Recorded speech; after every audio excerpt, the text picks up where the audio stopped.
तो कैसे हैं आप लोग। स्वागत है आपका एनिमे टॉपिक्स में और एक नई वीडियो के साथ, जिसका टाइटल आपने टॉपिक में देख ही लिया हुआ, नानात्सुमी नो ताज़ाई यानी कि 7 deadly since season 5 episode 3 explained इन हिंदी। दोस्तों मुझे पता है कि मैं बहुत ज़्यादा लेट हूँ क्योंकि एपिसोड डल गया था कल रात को और एक्सप्लेनेशन आ रहा है आज रात को। मुझे पता है मैं बहुत ज़्यादा लेट हूँ, पर क्या करें यार, थोड़ा सा बिजी हो रहे हैं, लेकिन मैं पूरी कोशिश करूँगा कि अब जल्द से जल्द वीडियोस आते रहें। हाई स्कूल एग्जाम ने शुरू करा तब तक ख़त्म नहीं करा है, पर हम पूरी कोशिश करें कि अब जल्दी से जल्दी वीडियोस लाते रहें। तो अभी के लिए इस वीडियो पे फोकस करते हैं दोस्तों वीडियो को एंड तक देखें क्योंकि वीडियो बहुत ज़्यादा एंटरटेनिंग होने वाली है। पसंद आए तो लाइक मारना और जो चैनल पे पहली बार आया वो चैनल को सब्सक्राइब कर दे, जिससे मेरी लेटेस्ट वीडियोस की नोटिफिकेशन सबसे पहले आप सबको मिल जाएगी। दोस्तों अब बिना देरी के शुरू करते हैं वीडियो इस फाड़ो इंट्रो के बाद।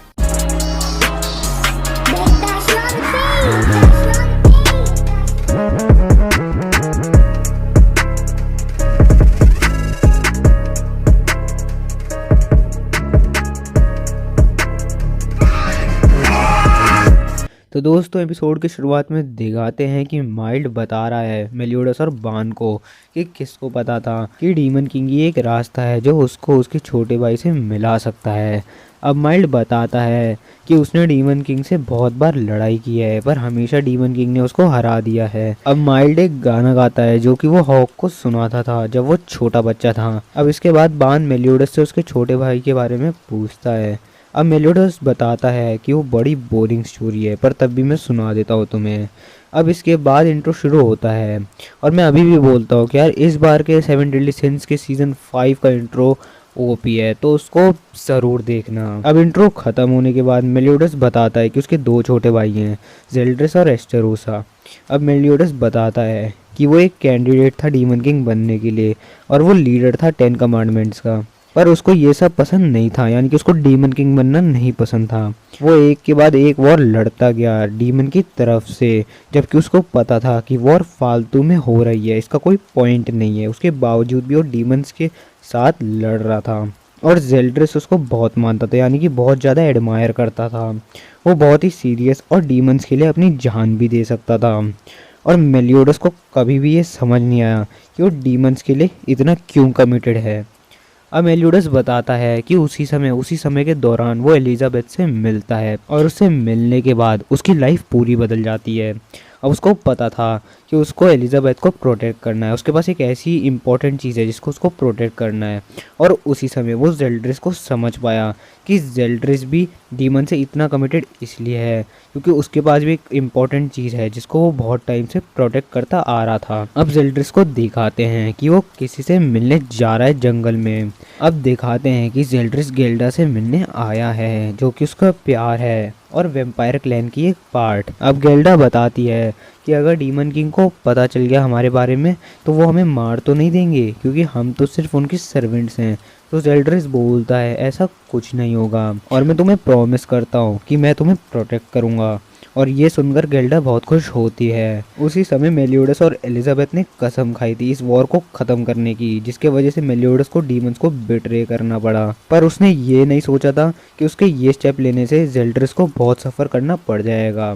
अब दिखाते हैं कि डीमन किंग ने जेल्ड्रिस को ऑर्डर दिया है वेम्पायर क्लैन को डिस्ट्रॉय करने के लिए। अब दिखाते हैं कि बहुत से वेम्पायर जो है मार दिए गए हैं। अब सीन एक केव में शिफ्ट होता है जहाँ पर दिखाते हैं कि जेल्ड्रिस ने किंग्स ऑफ वेम्पायर इज़रफ और उसके सर्वेंट्स को सील कर रहा है, जिसमें से एक गिल्डा भी है और वो उन सबको सील कर रहा है। अब मॉनस्पीड बोलता है जेल्ड्रिस को कि डीमन किंग ने तो इनको एग्जीक्यूट करने को कहा था। तो जेल्ड्रिस बोलता है कि इनको मारने से अच्छा है कि इनको सील कर दिया जाए, जिससे इनको खौफ रहे डीमन किंग को अपोज करने का नतीजा क्या होता है। अब जेल्ड्रिस मॉनस्पीड को वापस जाने को बोलता है। अब जेल्ड्रिस अपनी स्वॉर्ड निकालता है उनको सील करने के लिए, पर वो नहीं कर पा रहा होता है। तो गिल्डा बोलती है कि तुम फिक्र मत करो, ये तुम्हारी गलती नहीं है।